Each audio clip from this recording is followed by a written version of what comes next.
Araldi, Pachi Pelloua, Guillaume de Malvou, Quentin Giraudot, Giuseppe Bramonte, Diogo Marreiros, Timothy Lubino, Ewen Fernandez, champion du monde, Joris Gardère, Clément Chaduc, Raphaël Planel, la famille de Souza également aussi. Oh, qu'il y a du monde dans cette finale. 5000 mètres, ils sont aux ordres du juge. Vous voyez Elton de Souza qui est à l'intérieur, Ewen Fernandez également aussi, même si c'est pas forcément sa spécialité, le 5000 mètres en ligne, surtout dans une piste comme celle-ci. Allez voilà, c'est parti donc pour la dernière course. Ouais, petit ralenti au départ, magnifique ralenti, hein. Bravo les équipes d'Eric Kochter et Patong aux caméras ralenti. Ouais, très bon ralenti du départ. C'est parti fort, hein. Ça y est, c'est parti très très vite, hein. Vraiment très vite. Oh là là, c'est parti, mais alors pleine dinde, hein. Parti à une vitesse extraordinaire. Allez, Pachi Pelloua qui est en première position, Ewen Fernandez, la team EOSCAT qui vient de se reformer quasiment en intégralité. En intégralité pratiquement l'équipe de Pachi Pelloua et Ewen Fernandez. Alors qui sera le leader dans cette équipe EOSCAT? Est-ce que ce sera Ewen Fernandez ou Pachi Pelloua?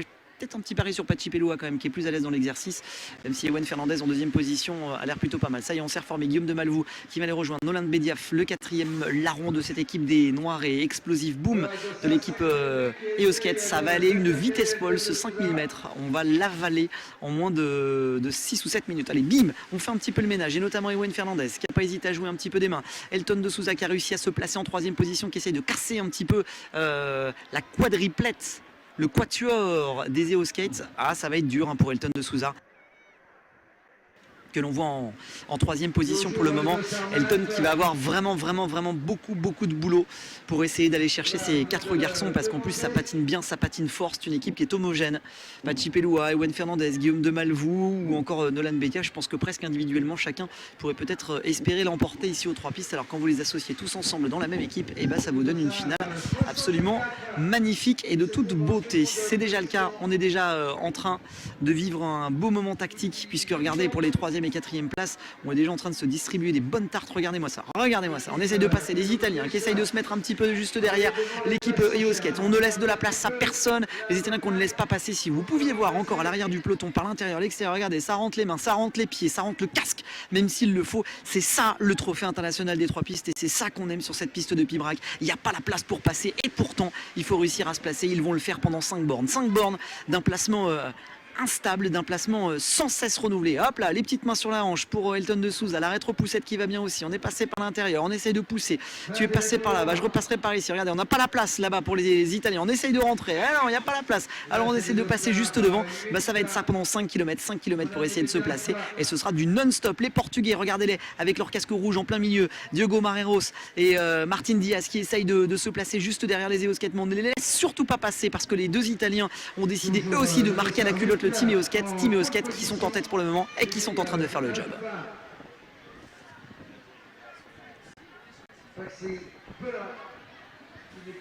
Allez, Pachi qui est en tête pour le moment. Pachi Pelloua, Nolan Bediaf qui vient de prendre le commandement des opérations pour faire le boulot pour les EOSCAT. Les Italiens, et notamment Stefano Mareschi pour le team Mariani qui essaye de revenir. Quentin Giraudot pour l'équipe Powerslide International va avoir bien du mal aussi à se faire une petite place. Regardez, Elton de Souza à l'intérieur avec la combinaison bleue et verte là qui essaye de suivre tant bien que mal. Mais il se passe plutôt pas mal, hein, Elton à l'intérieur, comme ça, derrière les 2 Portugais. Plutôt pas mal, hein, Elton, hein, pour le moment. Il fait une bonne petite course de placement. Ah, d'ailleurs, on a distribué les avertissements, et notamment pour Bramonte, qui vient de se prendre un petit avertissement. Diogo Marreiros, le Portugais également aussi, qui vient de se faire avertir par le corps arbitral. Prochain passage sur la ligne, je vais essayer d'aller jeter un petit coup d'œil sur le nombre de tours qu'il reste. Il restera 16 tours au prochain passage sur la ligne, sur les 30 qui étaient proposés. On est déjà à la mi-course.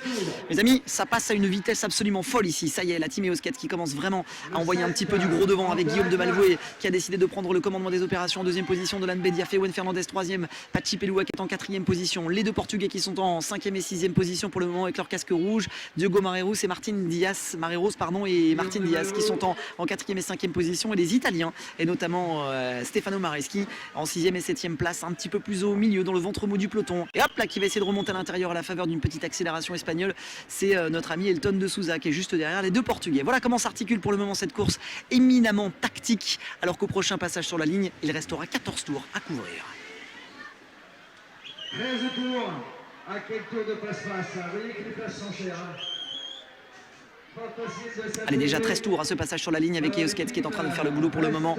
5 km d'une course de placement, d'une course tactique. On essaie de passer à l'extérieur comme ça, de revenir. Mais ça va être de plus en plus difficile parce que le rythme commence à s'intensifier. Quand on va rentrer dans les 10 derniers tours, on va commencer à rouler à fond les ballons, à fond les gamelles pour justement coller tout le monde à la balustrade et éviter que l'on puisse remonter. Ça va être un petit peu le principe du jeu. Pour l'instant, Guillaume de Malvoux est en train de faire un job parfait. Les deux Portugais sont en 5e et 6e position. Elton de Souza est idéalement placé puisqu'il est 7e pour le moment. Personne ne vient contester la place d'Elton de Souza et c'est plutôt une bonne chose pour notre Français. Les quartiers Eos Kets sont en tête pour le moment. Guillaume de Malvoux est en première position, Nolan Bediaf en 2e. Il reste 11 tours à ce passage sur la ligne. On rentre dans le dernier instant, le money time de ce 5000 mètres ici dans la catégorie des seniors, celui qui nous intéresse tant, les 10 derniers tours où ça va commencer à chauffer sévère.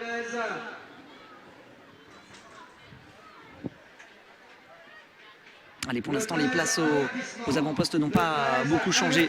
Toujours nos 4 garçons d'Eos Kets qui sont en tête pour le moment, alors qu'on va rentrer au prochain passage sur la ligne. Dans les 10 derniers tours, ça y est, 9 tours à ce passage sur la ligne simplement. 9 tours simplement. Eos Kets qui est toujours en tête pour le moment. Eos Kets qui fait toujours le job pour le moment et qui fait plutôt bien le job. Qui est en tête pour le moment, c'est Guillaume de Malvoux qui est en train d'emmener Nolan Bediaf. C'est la deuxième fusée de l'étage. Nolan Bediaf avec Ewan Fernandez qui est en 3e position et Pachi Pelua qui est 4e. Voilà, on est en train d'aller chercher par l'intérieur. C'est le dossard numéro 43, Stefano Mareschi, l'Italien, qui essaie d'aller casser un petit peu la ligne. Il n'a pas réussi sur l'intérieur, laissé par l'extérieur. Où ça part très tôt. Ça part à 8 tours de l'arrivée. L'Italien qui a été obligé de faire un effort absolument incommensurable par l'extérieur pour aller contester la paire un petit peu. Eos Kets, l'Italien qui est déjà en tête. C'est peut-être un peu tôt pour l'Italien qui n'est pas emmené dans un fauteuil avec son dossard numéro 43. L'Italien qui est en tête pour le moment en 2e position. Regardez la team Eos Kets qui va essayer de refaire l'intérieur. Il essaie de casser un petit peu la paire. Il n'y arrive pas. Il ne rentre pas. Non, il ne rentre pas, l'Italien. Les 4 Eos Kets ont réussi à refermer la porte sur l'Italien. Les deux Portugais qui vont essayer de repasser devant l'Italien. Mareros et Martin Diaz qui sont en train d'essayer de revenir pour essayer de dégager l'Italien. L'Italien qui a malheureusement rétrogradé, qui est obligé de faire un effort absolument incommensurable et qui se retrouve exactement au même endroit. Mareschi qui a fait l'extérieur, qui n'a servi à rien du tout. Hop là, le beau passage d'Elton de Souza qui a réussi à casser par l'intérieur et qui profite de cette petite pagaille à 6 tours de l'arrivée. C'est tôt pour Elton de Souza, mais qui va peut-être finalement réussir à mieux se placer. Elton de Souza qui va essayer de venir contester un peu. Oh, ça balance entre Guillaume de Malvoux et Elton de Souza. Elton de Souza qui s'est fait balancer par Guillaume de Malvoux. Les garçons sont en train de se regarder en chien de faïence, les yeux dans les yeux. Le défi est lancé, les regards sont posés à ce passage sur la ligne. Il reste 4 tours simplement. Elton de Souza qui est toujours en tête, qui essaye de fermer la porte, qui ferme la porte. Elton de Souza qui résiste aux assauts de la team Eos Kets. Elton de Souza en costaud, solide, qui est en train de résister. Elton de Souza, malgré les invectives et malgré la puissance proposée par Guillaume de Malvoux, il est toujours en tête. Elton de Souza pour le moment. C'est Nolan Bediaf qui va partir à la chasse, qui va essayer d'aller chercher Elton de Souza. Elton de Souza en solo pour le moment, qui est en train de résister à lui seul, à l'ensemble de la team Eos Kets. Mais c'est Nolan Bediaf qui a réussi à le déboîter. Nolan Bediaf qui est en train d'emmener dans sa roue son leader pour la team Eos Kets à 2 tours de l'arrivée. Nolan Bediaf qui est en tête, qui est en train d'emmener Ewan Fernandez. Nolan Bediaf qui est en train d'emmener Ewan Fernandez. Et Ewan Fernandez en 2e position. Mais on a toujours notre ami portugais qui est en 3e position. Elton de Souza qui est toujours là, qui est en 4e position. Le coup de patin. Attention, c'est la cloche. Rien n'est fait, rien n'est joué. La fusée lancée Eos Kets. Première position pour Ewan Fernandez. Nolan Bediaf qui arrive à prendre la 2e place, qui essaie de fermer un petit peu. Derrière, c'est sans doute l'un des deux portugais. Je ne sais pas si c'est Mareros ou Diaz qui est en 2e position. Le sprint entre Ewan Fernandez et le portugais. Le lancer de patin. Victoire d'Ewan Fernandez. 2e position pour Diogo Mareros et la 3e place, me semble-t-il, pour Nolan Bediaf. Quel boulot, quel job réalisé. Allez, victoire d'Ewan Fernandez, la 3e place, ce sera pour Timothée Lubino, me semble-t-il, et la 4e pour Nolan Bediaf. Gros boulot de Nolan Bediaf pour déposer dans un fauteuil Ewan Fernandez face à Diogo Mareros qui semblait bien en canne. Et croyez-moi, c'était pas si facile que ça de déposer